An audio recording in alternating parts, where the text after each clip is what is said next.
કેશોદમાં આવી પહોંચેલી મોરબી પોલીસે સ્થાનિક પોલીસની મદદથી મોરબીમાંથી એક સાધ્વીએ અપહરણ કરેલ 13 વર્ષના બાળકને કેશોદના માંગરોળ રોડ પર આવેલ મોટી ઘસારી પાટિયા નજીક શોધી કાઢ્યો હતો, જ્યારે સાધ્વીને મેંદરડા નજીકથી ઝડપી પાડવામાં આવી હતી।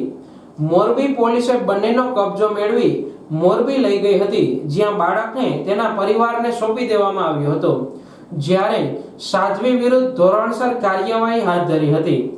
આ ઘટનાની મળતી વિગત મુજબ 25 ઓગસ્ટના રોજ મોરબીમાં મૂળ રાજસ્થાનના અને હાલ મોરબીમાં રહેતા એક પરિવારનું બાળક ગુમ થયું હતું અને બાળકના પરિવારે પોલીસને જાણ કરી હતી।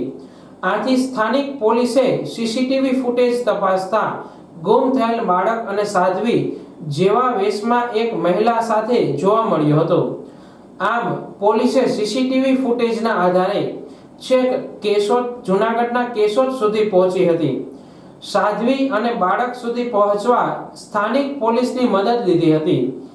પોલીસને બાળકનું લોકેશન મળતા માંગરોળ રોડ પર આવેલ મોટી ઘસારી પાટિયા નજીક શોધી કાઢ્યો હતો, જ્યારે સાધ્વીને મેંદરડાથી ઝડપી પાડી હતી।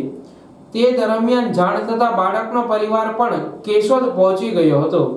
પોલીસે સાધ્વી અને બાળકનો કબજો મેળવી મોરબી રવાના થઈ હતી, જ્યાં બાળકને તેના પરિવારને સોંપી દેવાયો હતો, જ્યારે સાધ્વી વિરુદ્ધ ધોરણસરની કાર્યવાહી કરવામાં આવી હતી।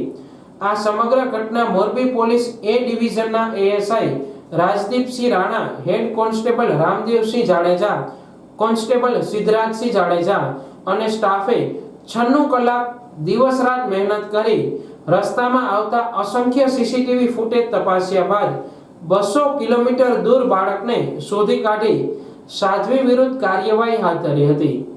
આ ઘટનામાં સાધ્વી અપહરણ કરાયેલા બાળકને કેશોદના કેવદરા પાટીએ લાવી હતી, જ્યાં તેને બિનવારસી છોડી દઈ મેંદરડા તરફ ભાગી છૂટી હતી।